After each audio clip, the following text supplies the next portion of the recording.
Welcome to the Zentangle Project Pack series. My name is Molly. Hi, I'm Martha. And this lesson is part of Project Pack number 12, which will help us celebrate our annual 12 days of Zentangle, which is actually just like the best time of the year. It for is. Zentangle. It's really. It's fun. We're thinking all year about what are we going to do for 12 days? Yeah, and ever since we started, like what, 5-6 years ago? 7? I don't know. Maybe, yeah. It's been sort of this really exciting time, and I do think it was sort of the impetus of what started the idea of our project packs. Yeah, for sure. Definitely. Every year we bring a different theme to this 12 days project, and this year's theme is the Zentangle Renaissance. Fancy. I know. And to learn more about Renaissance, you can watch the introductory video. We'll be working with the materials found in our Project Pack number 12 envelopes. Project Packs are available from some certified Zentangle teachers and on Zentangle.com. If you do not have a Project Pack, we always encourage folks to follow along with these lessons with whatever materials you might have at home. So be creative. We think you can do it. Yeah, and so we do definitely recommend watching the introduction first, so you can learn more about the tools and the kind of the exciting treats in the Project Pack. And the rest of the Project Pack videos can be viewed in any order. And here are the materials we're going to work with today. Awesome. So I am going to take out a Renaissance square tile, original 3.5-inch square tile. And I'm going to dump out all these just tools. Dump them out. Yeah, because I think we're using most of them, but I'm not sure. Right. There's all kinds of fun stuff in here. I'm not sure if we're using the paint today. I don't think so on on this this use tile. The paint, so you might but be able to. You might use it on your tile. Use it later, yeah. So I don't think we're we're not going worry to about getting that ready. Demo that. But I think all the other ones we will be using. So you want to grab a graphite pencil and get us started, Miss Martha. Yeah. So this is kind of one of my favorite tangles. I wonder why. I don't know. You'll learn in a minute. But we're going to go about putting it down on this tile maybe a little bit differently than you have done before. Do you want to tell them the name of it? Oh, of course. I'll write it with my pencil. We are going to do, among others, Huggins today, which is my last name. Do you want to tell them why they call it Huggins? I'll tell them a little later. Right now, we got to get down to business. Get going. Okay. So in falling back onto our roots a little bit here, I am going to start this tile with some corner dots, which is part of our 8 steps of the Zentangle method, and it's nice to kind of. It really is nice to fall back on that, because even the most seasoned tanglers hit a rut sometimes, or you just don't know how to begin, and this is always a way to just get something down on a piece of paper. So we have our 4 corner dots very lightly with a graphite pencil, and then I'm going to connect these dots, but I'm going to really go out of my way to not have straight lines. I'm really going to. Whoa. I know. That's Careful. Really crazy. I know for people who love straight lines, this might hurt a little, but just I didn't know see what you can do. Crazy. That's okay. I'm going to hand this to her after. She's going to have to deal with it. So just, a little curve, a little wonkiness. Like channeling your mom here. I am. I'm channeling mom. Okay. All right. That's enough of the pencil for now. And I am going to pick up my black 01 pen that came in my little toolkit. Yeah. Sometimes under the camera, it's hard to see which one's brown and black, but on your own tile, you'll be able to tell the difference. Yeah. So Huggins is, in essence, a grid tangle, but for this layout, the grid is going to kind of be blowing in the wind, let's say. A little bit, yeah. It's a little wonky. So I'm going to start by putting these 4 anchor circles in the corners, and remember, I drew my string dark so you could see it, but it will disappear. It will disappear, and we'll hardly remember that little safe net that we put down. So I'm going to draw a circle here, and honestly, your circle is going to be the perfect size, however you draw it. And the next circle I'm going to draw I'm going to really try to draw it not the same size as that circle. And again, a variety of shapes, well, not shapes, but a variety of sizes is sort of the purpose here. Now, I'm going to create a series of these oddly different shaped circles. And instead of an even grid of 5 by 5 or 4 by 4, I'm going to have 5 circles across and 4 down. All right. And the way we're going to figure this out is on the top, let's just focus on this top row. And I'm going to use my string as a guide and keeping in mind the idea of not having any one of my circles be the same size. I think I'll make it a little one here. Okay, there's a little circle here. And now I want to put one somewhere in the middle of these two on this string and one somewhere in the middle of these two. So this one's going to sit on top and it's going to be bigger here. And maybe this one sits lower and it's a medium-sized circle. And I'm going to do the same thing on this bottom string. I need to put 3 circles. So the first one will go in the center somewhere. I'll put a smaller one down here. And then another one on between here and another one in between here. Okay? I'm going to turn my tile once. And then on this row and on this row, I'm only going to add 2. So with that in mind, and following on my funny little string here, I'll put one here and one here. And I'll put one here and one here. So here we have our perimeter set up. And now all we need to do to complete the grid is to follow along. From here to here, I'll need to add 3 circles somewhere in this zone. And if it's helpful to put one in the middle, I'll do that. And then a smaller one here, maybe a really big one right there. And then the same here. 1, 2, 3, I need. Start one in the middle, maybe a bigger one there. And a smaller one there. Do a medium one there. So we have our sort of irregular pegboard of circles. And now in the classic Huggins way, we're going to link them all together. I'm going to start by focusing on this first column of circles, or orbs we like to call them. And the basic stroke of Huggins, if you've never done it before, and I'm going to show you on the back. If you had 2 circles like this, Huggins is the stroke of take off and land. So we're going to take off on the top circle with an arced line, and we're going to land on the bottom like that. And that's how we're going to link all of our orbs on this pegboard. Starting at the top, I'm going to the left, and I'm going to take off on this circle and land on this little tiny one down here.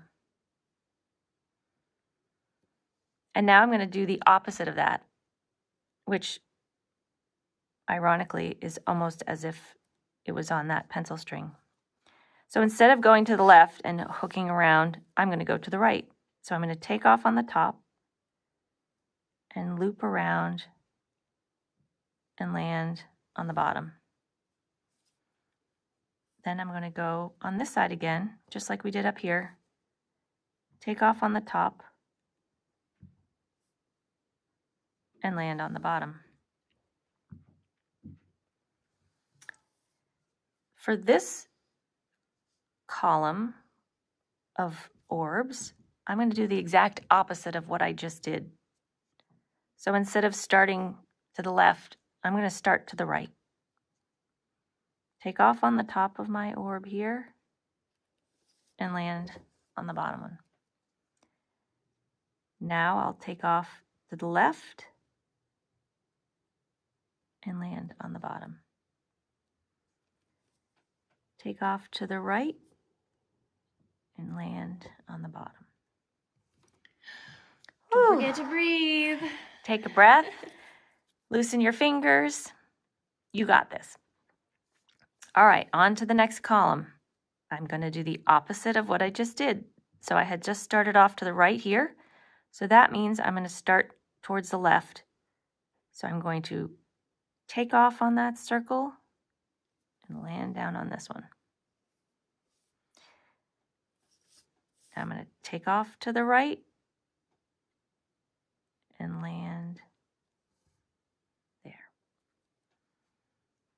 Take off on the left and land. So you're starting to see this kind of exciting flow of lines here. All right, one more row here. I started to the left this way, so now I'm going to start towards the right and land on the bottom. Start towards the left, land. Start towards the right and land. And in the last row, we'll do the same. I started to the right over here, so I'm going to start to the left and land. To the right, land, and to the left, land. And now, what do you say? We're going to turn our tile once, and we're going to connect everything together in the exact same way. Working on this column of circles or orbs, I am going to start to the left. And if you're not sure which way to start, you wouldn't want to start that way because you would hit this line. So as long as you start the first one in the right direction, you got it made in the shade. I'm going to start to the left, take off, and land. Since I started to the left, I'm going to now go to the right. To the right, take off, and land. To the right, take off, and land. You might have to do a little reach there if they're not lined up, which hopefully they're not. And now this one, take off to the right, and land. Okay, for this column, since I started to the left over here, which way am I starting, Molly? Yes. To the right. Take off and land. Since I started to the right here, now I'm going to the left and land.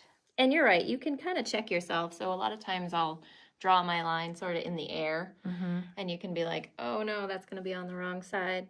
And everybody kind of, for lack of better terms, will go astray on this tangle once. Yes. Maybe twice. And I'm going slowly for those who may have not done this that many times. So this is different too, because it's kind of a little wacky. Yeah. I know. You guys are doing great. So here we've got this row here. So I started over here going to the right. So now I'm going to go to the left, curve around and land. Curve around and land.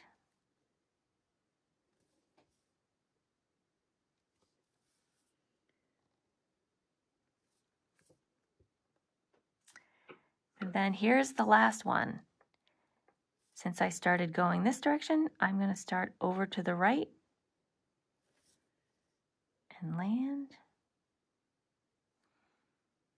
Over to the left and land.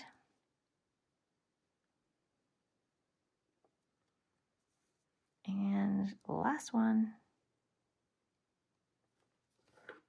There we go. So we have this sort of free-flowing, like fabric that's a little bit folded or blowing on the line. And my goodness, there are so many things that you can do with this from here. And so it's kind of a fun thing to maybe do a few times and then have fun filling it in different ways. We're gonna show you a fun way as well. So while I still have black pen in hand, I think what I'm gonna do is go into each one of these orbs and just give it a little screw top there. I love this detail. It is. It's so sweet, and I think to go along with our consistently inconsistent of this whole approach is to have your little parallel lines going in directions this way and that. So it helps to turn your tile a little. And realize that the smaller ones, it might be harder to do it, but that's okay too.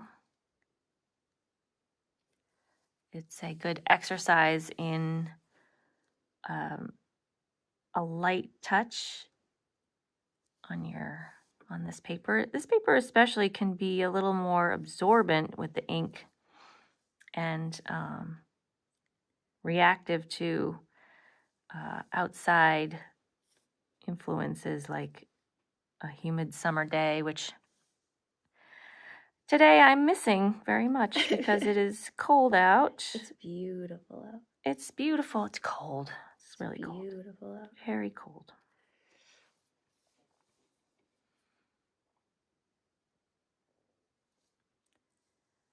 And again, you could add any sort of fun little embellishment in these little orbs here. This one is just fun.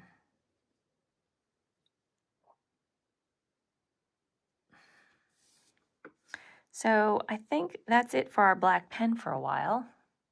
No, I'm gonna do something with black pen. Yep. Okay. Stop. My turn. All right. All right. Here comes Molly. All right. This is a detail I like to add every time I do Huggins because it almost gives it a little breathing room for you to see the tangle in the end. So I always go back and do this to my Huggins, and these are adding some auras. And so what I'm first going to do is I'm going to go around the outside of these Huggins that are curved outside. So I'm going to do a full aura, nice and tight, around. I'm not going to do these ones. I'm just going to do the ones that are curving outwards. I'm going to go around. See, this one's curved out instead of inwards. It's the one that's like a telephone, old-fashioned telephone handle. I wouldn't know. Oh, boy. She didn't go there. Way back when I was a kid, we had these things that hung on the wall in our house, and they were connected to a wire. Oh, those things. They had like this dial, even the fancy ones had push buttons. You don't know about these things? Anyway, what she said, these, just a subtle aura all the way around. One more. Okay. So once I have those done all the way around, I'm now going to focus in on these shapes. And I'm actually going to be doing the same thing, but it feels different when I'm doing it on the inside. So I'm going to, once again, aura the outside of this curve, but but it's going to feel different on the, I do both sides, re-ink that. So on this one, I'm going to do it this side. I've already done that one because I already did it. Inside. You've already done the one you already did? Yeah.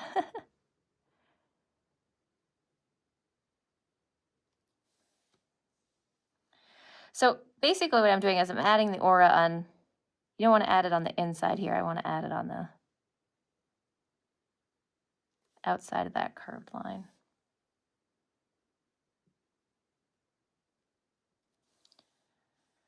And if you get confused, just wait for a minute and kind of try to refocus. So outside,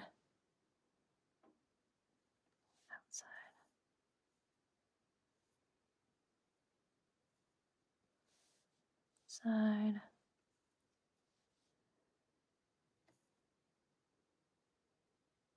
And if you accidentally do it the other way, you know what? It's gonna be fine. It's gonna be fine. There's a children's book about, what is his name? Anyway, I think it's about this cat who steps in paint, and every time he steps in paint, he's got his shoes turn a different color, and then he's like, it's all good. That reminds me of that one. Pete the cat, that's what it is. And I love his mantra because he sort of sings his song every time something happens and his shoes turn a different color. He learns to love the new color his shoes are. So if your tangle goes in a new direction, you just gotta figure out your mantra. You get a new pair of shoes. Yeah! Oh, it always comes back to shoes.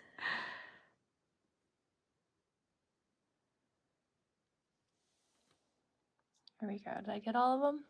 So as you can see, it's kind of pulling together even just a little more by adding the auras. What do you think? Absolutely. It pops now. Yeah. And I sometimes like to go back and add a little weighting. It's up the to you. holidays. It happens.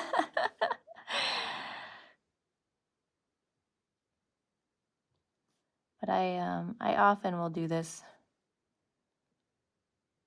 Sometimes I go back in at the end, but I think I'm going to do it right now to... And you don't have to do all of them, but it does add a little love.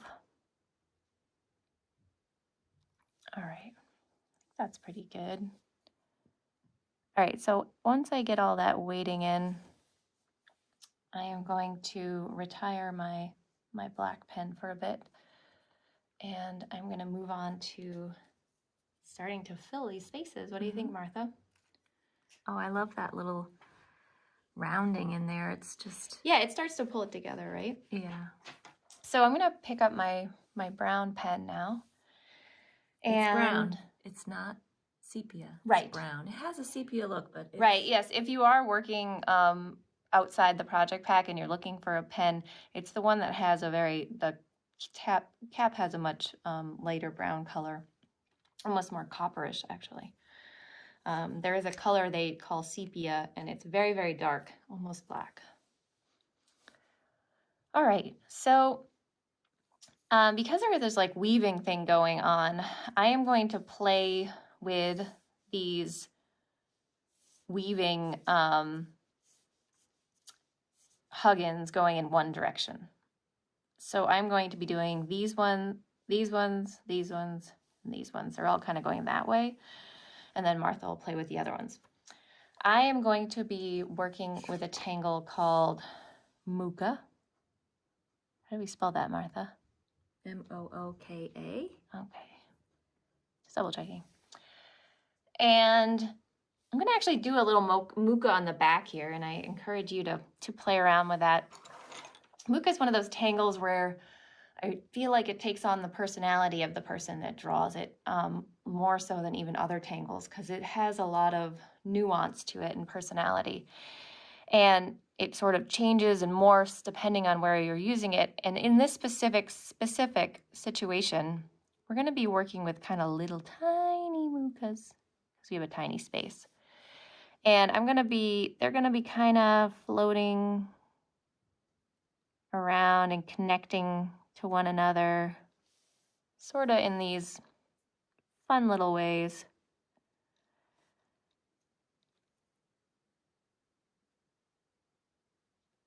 And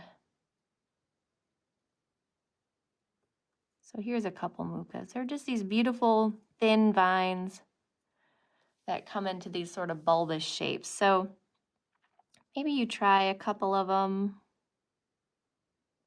And they don't have to be perfect.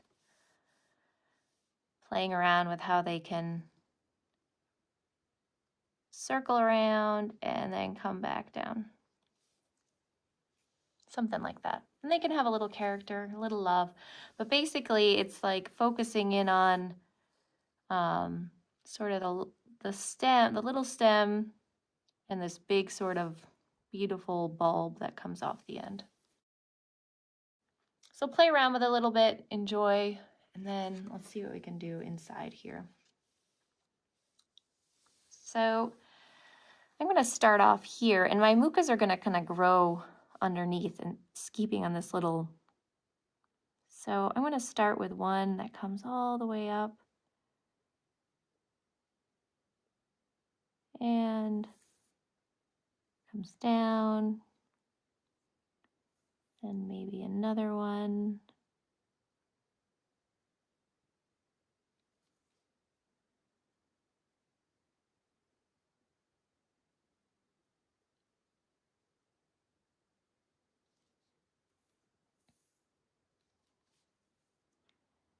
See. No specific rhyme or reason to how they are kind of growing.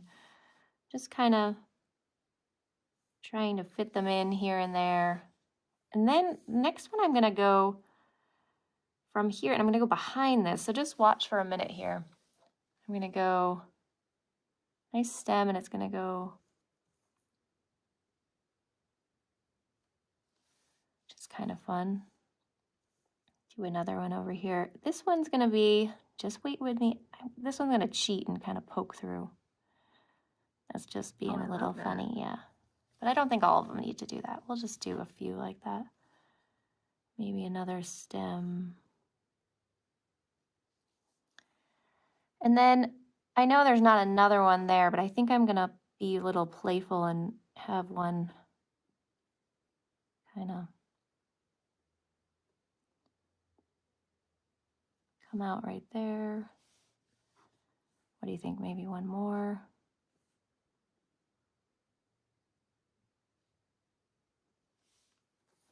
It's kind of fun, right? Super fun. And then you can kind of go back in, and it's important to know this is definitely one of those tangles that you kind of get a feel for what your specific muka is going to look like, and it's okay if it doesn't look exactly like mine. Mine actually looks a lot different than the ones my mom does, so she's a kind of muka maniac, but we won't hold that against her. All right, so now I'm going to start over here, and you know what I'm going to do first down here? I have, my mom does these things I love, where I'm going to kind of put a little, almost as if they, just a little V shape that makes it look like came. Oh, that's sweet. It's like a posy. All right. Now, I think I might, this one I'm going to turn upside down and do the other direction for fun. So let's start again with maybe one that sort of takes the whole space. That one was a little more loopy, but that's okay. See, so now I'm going to try to travel up here.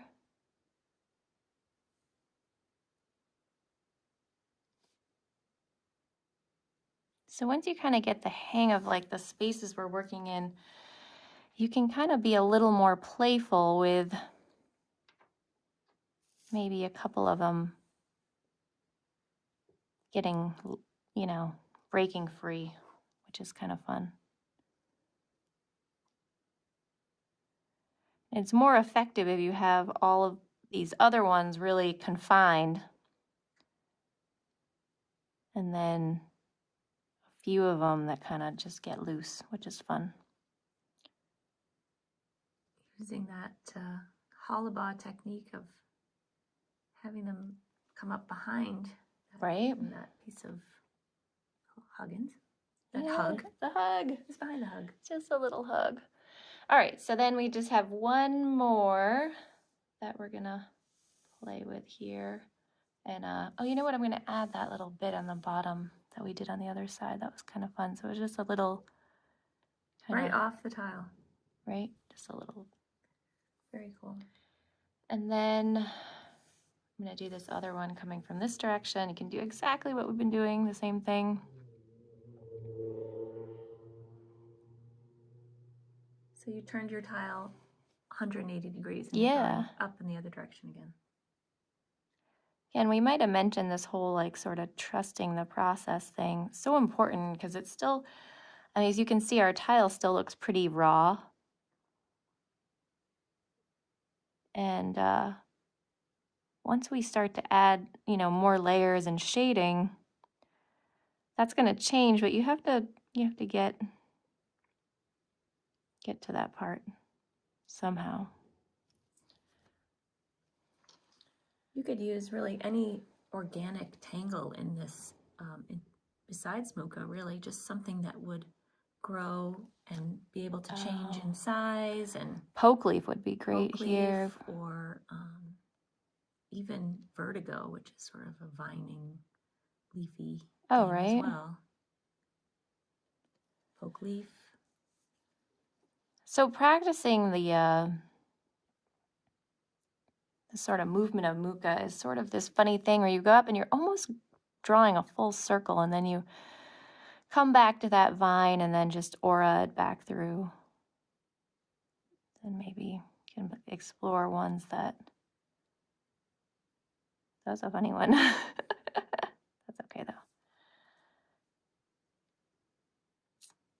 It's pretty good. What do you think, Martha? We need any more? Well, it's the kind of thing that we could go back later. You If can it go seems back, like totally. We need to add some more flamboyance to it. We can But definitely do that. because I've already done it, I want to do a little bit of weighting here. So I'm going to show you just one, and then I'm going to go in and fill all of them like this. But I'm going to add just a little weighting like that. And you might not do all of them, but I'm going to do a bunch of them. Just in that crook. Because I sort of, I feel like I need some... We need a little drama. Little drama here. So... I guess you could fill in the whole background if you wanted to. If you wanted to fill in the whole background, that's an alternative. I think I want to just play with this little bit here.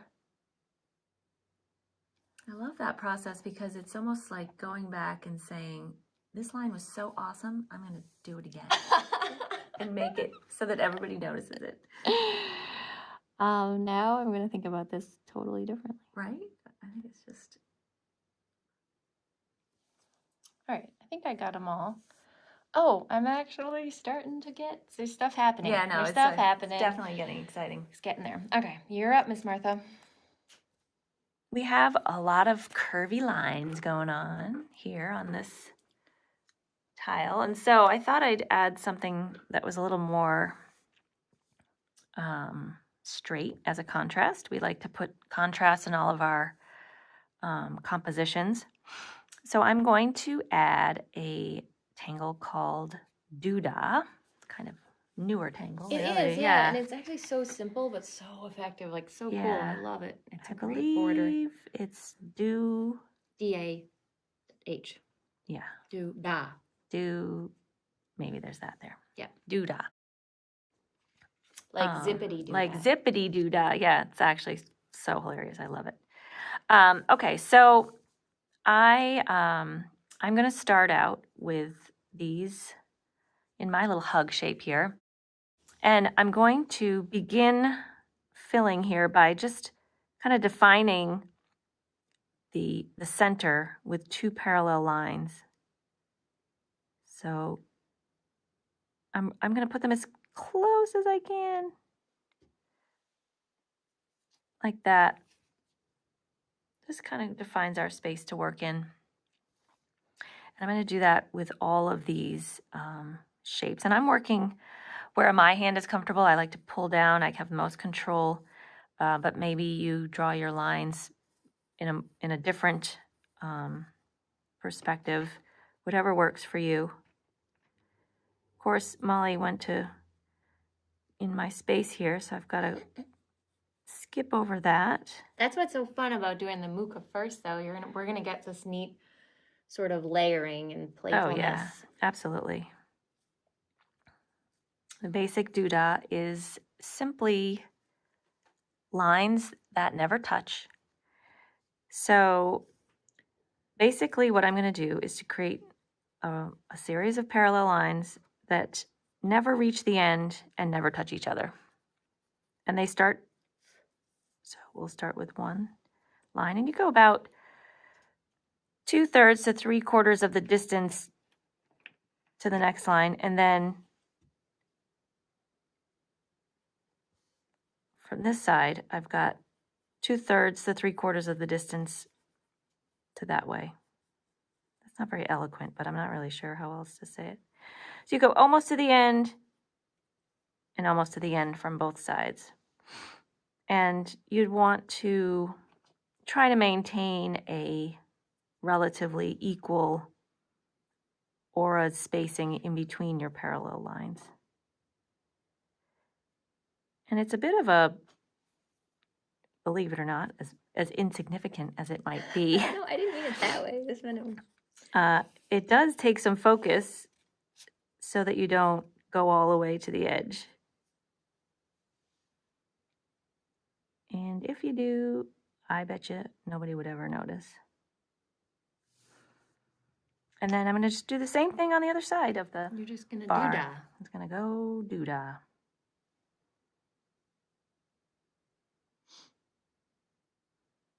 And you may have the urge to pick up the pace, but honestly, it's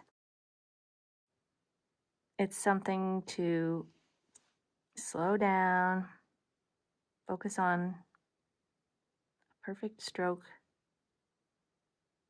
deliberate. So close.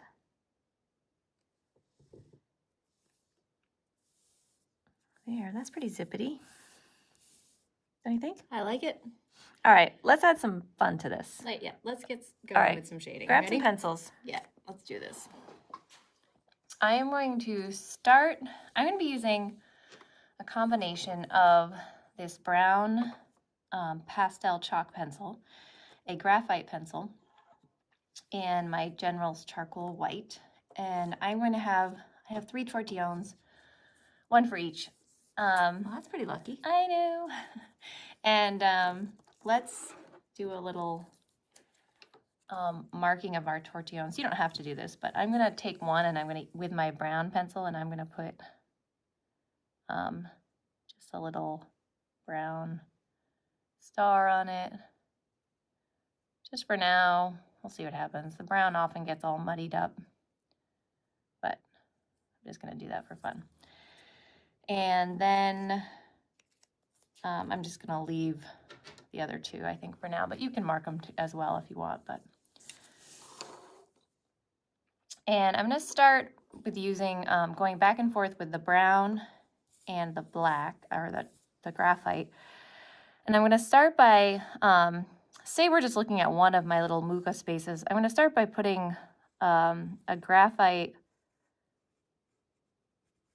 little shadow here and here.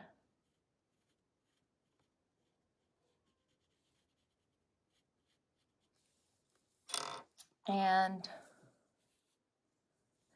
with this pastel chalk pencil, I really, I like to get a softer line, so I'm sort of wishing it was a half-size pencil. But I want to just add a little bit to the edge here But I want to add a nice soft line, and I'm trying to preserve that white where my aura was, just to leave that. And I feel like what this pastel brown does, it kind of antiques it a little bit. It makes it feel a little Kind of Renaissance-y? yeah, it's a little Renaissance-y. It's kind of fun. So I put those on the edges. Now I'm going to, this is my brown one. I'm going to first sort of very gently just kind of work the brown into the surface of the paper. And it does. It sort of just antiques it and adds that sort of sepia to it. So love that color. Oh, it's beautiful. Oh, it's I'm going to try to sort of leave the middle a little bit. Then I'm going to take another tortilla I'm going to use for my graphite and just sort of buff out the graphite. It goes without saying that you'd really want all of your ink to be very dry Right. before you start this process, because you don't want to overwork your paper. Yeah. It's striking, but it's a lot of stuff on top of your Right. paper. You have to really sort of be respectful. And now in the middle here, I'm doing all three colors at the same time here just to kind of show you. I'm using the side of my chalk pencil and going kind of lightly. It is one of the magical things about this paper is that it really takes that white. Yeah, you don't want to Very overwork well. it. So I'm just going in really light on the side. And I might not even, I mean, you can use the tortillon a little bit just to invite it into the paper, but it's not going to need much, Doesn't need much. right? So look at that. So this is just one done. That's pretty fun, right? To see just the one done, yeah. It has such complex features that I don't know if anybody could even imagine how you started this with one Right? line. Oh, it started with one line. All right, so let's go and do another one so you can see how we did this again. So what I did was I first took, it's a pretty dark graphite right at the edge here. Do both.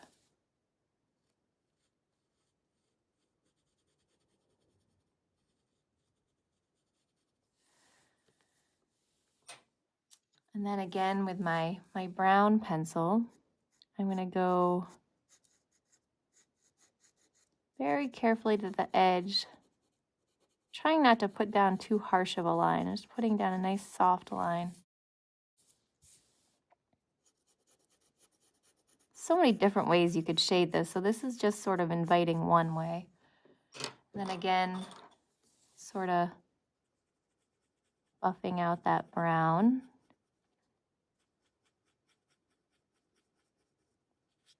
Leaving the middle. And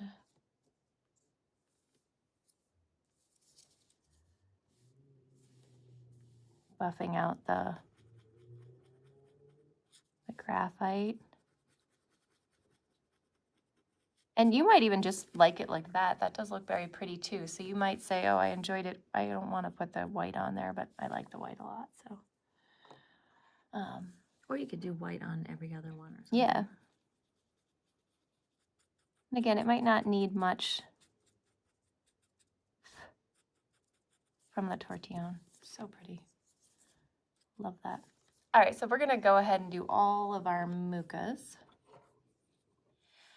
All right, so I got all my shading in here. I got all my white in here. I think I'm good with the mucas. I think actually I'm going to add a little bit of shading on the outside here, sort of where these. As if there was another one. Yeah. Yeah. I see Sort of that too. coming That's there. really cool.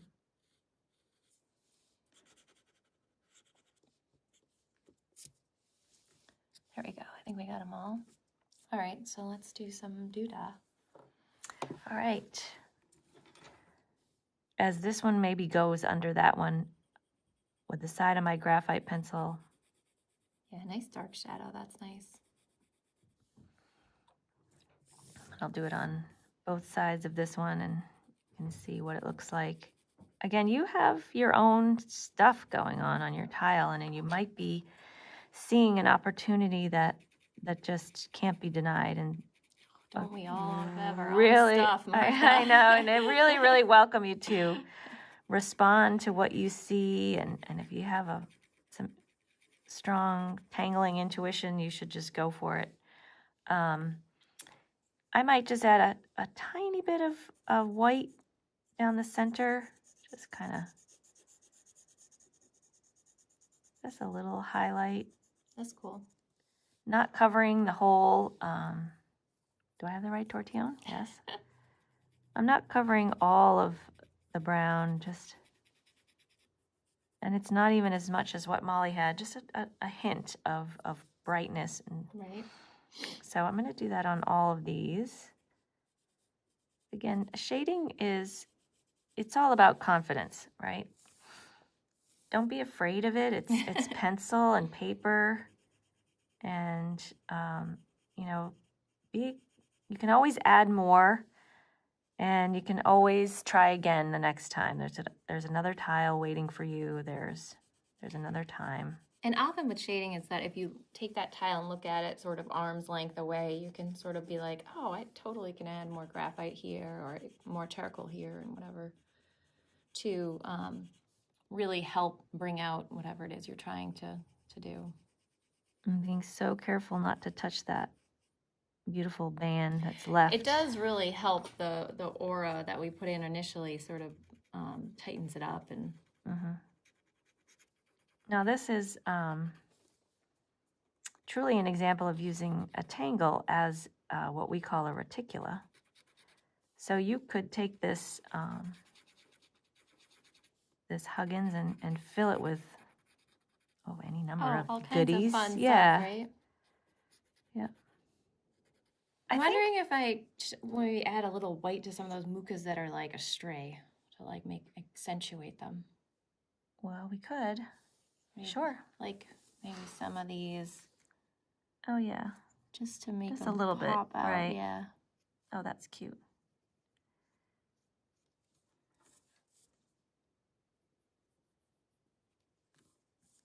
I don't even think you need to buff it. I think leave it that kind of Right, strong. you don't have to add too much to it.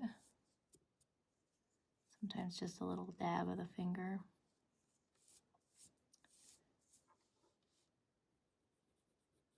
So these ones that kind of got loose, almost like they needed a little recognition. Right? Well, I just feel like they work so hard to be rebels. Takes a lot of bravery to do what they've done. And True. Adding a drop. Yeah, just a little shading behind them. Makes them just pop a little bit more. Is that all of them? Yeah. Yeah. Well, I was thinking, we have this pen here in our little kit that maybe we just do one more little. Forgot about this guy. Oh, come on. Sorry. Okay.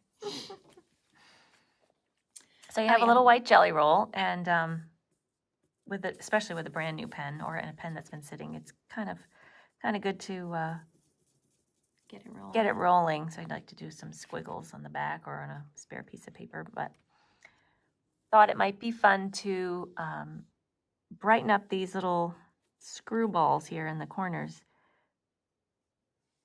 And I thought I would just add a little bit of white. Yeah, that does really make it pop. Really? Remember, the white stays wet, so as you're working. So work in one direction, and with a jelly roll pen, the lighter the touch, the more ink you'll get out of it. Little one, you probably just need a little dot. Yeah. Maybe not even. The black ink will kind of hold its own. Just a little dot like that. Oh, that's like really pulling it together. Love it. The suggestion of color. That's all you need. That last little detail that'll bring it all together. The white jelly roll. Yeah, kind of helps. It helps the white charcoal. Totally. Complement. That looks awesome. It's very pretty. I'm just noticing a little. I wanted to add shadows here and there. So work your way around your tile, kind of figure out this way and that. Sometimes after a Renaissance tile, I like to go back in and blacken things up, but ours actually, I think it looks pretty good. You also have to know when to walk away. You Mom. do? You have to know when to stop. Gotta know when to hold them. All right, so I think that's pretty awesome, Yeah, actually. it's good. Nice teamwork. Good job. Good job. High five. Woo! All right, team. Have fun with this. Enjoy the Renaissance. Enjoy the process. Trust the process. And go out and do another tile. Thanks for joining us today. Thanks for joining us. All right. See you later. Bye. Bye.